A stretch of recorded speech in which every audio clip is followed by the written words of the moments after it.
평안하세요. 오늘도 주님이 계셔서 참 좋은 한날입니다. 매주 금요일은 우리 사도행전의 처음 교회 이야기를 통해서 우리의 믿음을 돌아보는 공부를 하고 있는데요. 오늘은 그 두 번째 시간입니다. 기도하면서 시작합니다. 사랑과 은혜가 많으신 아버지 하나님, 우리가 말씀을 펼 수 있으니 감사합니다. 어두울 때 빛이 되고 길을 모를 때 등이 되시니 주의 말씀이 오늘도 우리에게 은혜가 되고 소망이 됩니다. 주님, 하루 지내는 동안에 주님을 기억하게 하시고 말씀을 의지하게 하여 주옵소서. 그럴 때마다 힘을 얻게 하여 주옵소서. 지혜를 더하여 주옵소서. 용기를 더하여 주옵소서. 힘든 순간에는 주님의 치유를 더하여 주셔서 말씀과 동행함이 은혜가 되는 한날 되게 하여 주시옵소서. 우리 주님 예수 그리스도 이름으로 기도드립니다. 아멘. 오늘 우리가 함께 읽으실 성경 한 장은 신약성경 사도행전 2장입니다. 1절부터 4절까지 말씀을 새번역 성경으로 받들어 읽습니다. 오순절이 되어서 그들은 모두 한 곳에 모여 있었다. 그때 갑자기 하늘에서 세찬 바람이 부는 듯한 소리가 나더니 그들이 앉아있는 온 집안을 가득 채웠다. 그리고 불길이 솟아오를 때 혓바닥처럼 갈라지는 것 같은 혀들이 그들에게 나타나더니 각 사람 위에 내려앉았다. 그들은 모두 성령으로 충만하게 되어서 성령이 시키는 대로 각각 방언으로 말하기 시작하였다. 아멘. 오늘 함께 읽으신 말씀 중심으로 성령의 교회, 성령의 사람이라는 제목을 정하고 은혜 나누기를 원합니다. 처음 예수 믿은 사람들은 누구였을까요? 처음 교회에 모인 사람들은 누구였을까요? 우리가 보면 믿음을 가지고 그리스도인이 되는 일은 은혜입니다. 믿기도 쉽지 않고요. 믿음을 지키면서 사는 일도 만만치 않습니다. 뜻대로 되지 않고 계획대로 되지 않는 게 우리 마음이고 시간이잖아요. 그래서 돌아볼수록 예수를 믿게 된 것 참 은혜입니다. 이렇게 한 사람, 한 영혼도 예수를 믿고 사는 일이 쉽지 않은데 교회는 어떻겠습니까? 이런 사람들이 모여서 이루는 교회는 모이기도, 시작하기도, 지켜나가기도, 더군다나 같이 성장하기도 어려운 것이 교회입니다. 그래서 교회는 어려울 때도 있고, 그리고 뜻대로 되지 않을 때도 있고, 때로는 힘들게 할 때도 있습니다. 그럼에도 은혜로 모인 우리가 교회를 이룰 때 처음 교회의 모습은 어땠겠습니까? 처음 받은 은혜는 어떤 것이었길래 교회를 시작한 사람들이 있었겠습니까? 오늘 그 처음 이야기를 보면서 우리가 예수 믿는 일을 다시 여기에 비추어 보기를 원하고 교회로 모이는 일을 되새기기를 원합니다. 처음 교회는 성령의 교회였습니다. 목사의 교회도 사람의 교회도 도시와 환경의 교회도 아니라 성령의 교회였고, 왜냐하면 성령의 사람들이 모여 있었기 때문에 그렇습니다. 사도행전 2장은 그 사건부터 시작합니다. 그 사건 이후로 교회가 되었고 그날부터 교회가 되었는데 성령의 날입니다. 성령이 교회를 시작하셨고 성령의 사람들이 모인 곳이 교회였습니다. 첫 번째, 오늘 읽은 말씀처럼 오순절날 성령님이 강림하셨습니다. 이것이 교회의 시작이 되었습니다. 오순절이면 6월절부터 오순절입니다. 예수님이 승천하시고 한 열흘 정도 됐겠습니까? 그랬을 때 예수님이 약속한 것을 기다리라고 기대하며 기도하던 사람들이 있었습니다. 다락방에 모여서 예수님이 잡히셔서 십자가를 지셨으니 밖에 나가지도 못하고 두려워서 어쩔 줄 모르지만 주님이 주신 약속 기다려라. 흩어지지 말고 기다려라 하는 약속을 믿고 기도하는 사람들이 있었습니다. 오늘 말씀해 보면 성령이 임했습니다. 성령이 임할 때 특별한 일들이 있었습니다. 소리가 들렸습니다.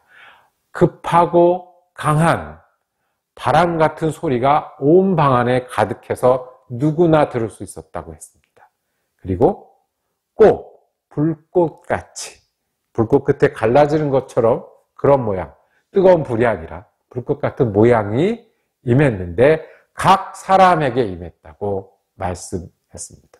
성령은 예수님이 보내셔서 하나님으로부터 오는 것이고 우리가 받는 것인데 각 영혼에 오는 그 날이었습니다. 그리고 나서 이 사람들은 나가서 전도하기 시작했습니다. 오늘 읽은 말씀 4절의 결론은 이렇게 내려집니다. 그들은 모두 성령으로 충만하게 되어서 성령이 시키는 대로 각각 방언으로 말하기 시작하였다. 성령이 오셔서 충만하고 성령이 말하게 하시고 성령이 나가게 하신 사람들이 교회의 시작이었습니다. 교회의 시작은 성령님입니다. 두 번째는 성령은 예수를 믿게 했기 때문에 성령이 교회의 주인 되십니다. 성령이 오시고 제일 먼저 달라진 게 무엇입니까? 베드로가, 시골 어부 출신 베드로가 나가서 많은 사람들을 부르고 감복시키기 시작합니다. 베드로가 성경을 꿰뚫어 예언자 이야기도 하고 다윗 이야기도 하면서 예수가 그리스도임을 전합니다. 성령은 베드로에게 지혜를 주셨습니다. 예수를 알게 하는 지혜요. 베드로는 예수님을 따라다녔습니다. 3년을 같이 지냈습니다. 들은 말씀도 경험한 것도 아마 받아 적은 노트도 있었을 거예요. 그런데 그날 성령이 오시고 나서 베드로는 예수가 누구인지 확신했습니다. 예수가 말씀하신 복에서 성령이 무엇인지 알 수 있었습니다. 예수가 어떻게 죽고 어떻게 살아났고 어떻게 주 되시는지 믿을 수 있었습니다. 그래서 그들이 전한 거는 예수를 믿으라고 전했습니다. 예수님이 아버지와 아들과 성령의 이름으로 세례를 주고 가르쳐 지키게 하라는 말이 뭔지 몰랐다가 성령 받고 아하! 그리고 전한 말씀도 예수가 그리스도니 너희도 예수를 믿고 세례를 받아라. 그것을 들은 사람들은 어떤 일이 있었습니까? 그 마음에 찔려 어떻게 하면 되겠습니까? 회개하라니 회개하고 예수를 믿으라니 세례 받았습니다. 성령은 우리로 예수를 믿게 합니다. 예수를 믿는 사람은 깊이 믿게 합니다. 예수를 믿는 사람은 더 넓게 믿게 합니다. 그래서 성령은 우리를 예수로 안내하고 예수를 붙들게 하고 예수로 살아가게 합니다. 교회는 그런 사람들이 모인 곳입니다. 성령의 사람은 예수를 따르고 예수를 믿는 사람이고 교회는 모여서 예수를 믿고 예수를 따라가는 사람들입니다. 그래서 교회는 예수를 전하기도 하고 배우기도 하고 결심하기도 하고 따릅니다. 마지막으로 성령이 오셔서 변화시키기 시작했습니다. 그래서 교회는 성령의 교회고 교회에 모인 사람들은 성령의 사람들입니다. 어떻게 변해요?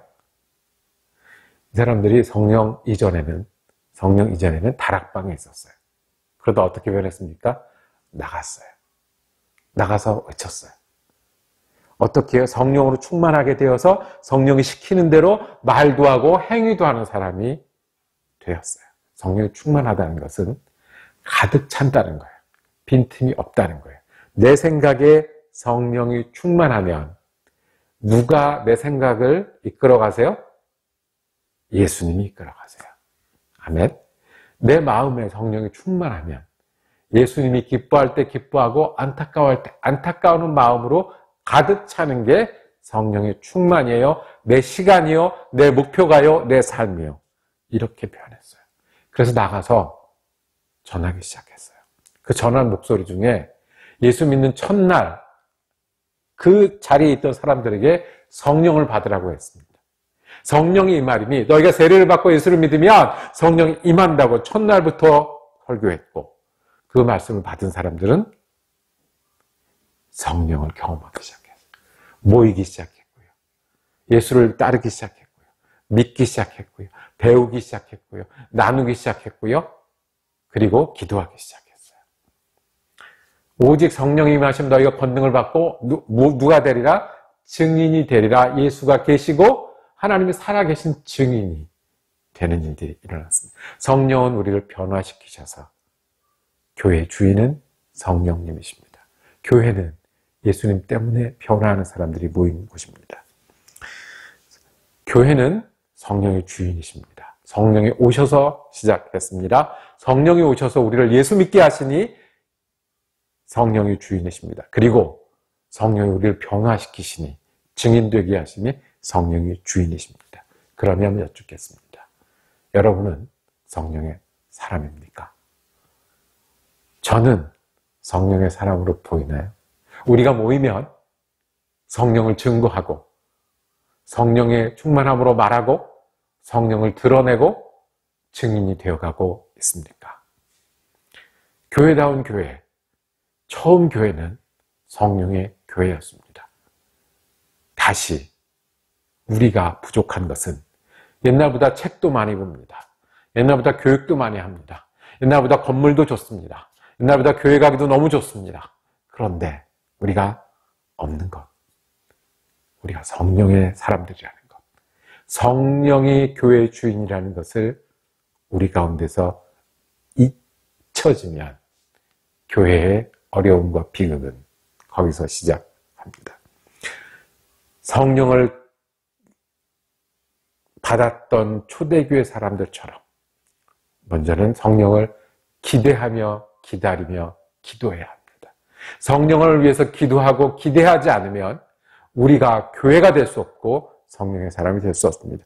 둘째로, 성령으로 인해서 우리는 예수를 믿고 더 잘 믿고 더 깊이 있게 더 넓게 믿는 사람이 되어야 합니다. 마지막으로, 성령 때문에, 성령이 충만해서 내 말이 아니라 예수의 말, 내 시간이 아니라 예수의 시간으로 살고자 하는 것이 우리의 기도가 되고 바람이 되어야 합니다. 그럴 때 성령이 우리를 다스리시고 인도하시고 충만하게 채우실 겁니다. 성령의 사람이십니까? 우리 교회는 성령의 교회입니까? 기도하겠습니다. 주님, 우리에게 성령을 부어 주시옵소서. 약속하신 성령을 우리가 기다리고 기대하오니 우리 가운데 충만히 임하여 주시옵소서. 예수를 믿게 하시고 뜨겁게 믿게 하시고 열심히 실천하게 성령을 부어 주시옵소서. 우리가 변하여 예수를 따르는 사람이 되고 예수를 증거하는 사람이 되고 모일 때마다 예수가 드러나는 교회가 되도록 성령을 부어 주시옵소서. 우리가 성령의 사람, 성령의 교회가 되기를 원합니다. 우리 주 예수 그리스도 이름으로 기도드립니다. 아멘. 말씀 묵상 함께 할 수 있어서 감사합니다. 은혜로운 주일 지내시고 다음 주에 전도서 묵상 이어가겠습니다. 은혜로운 한 날 되시기를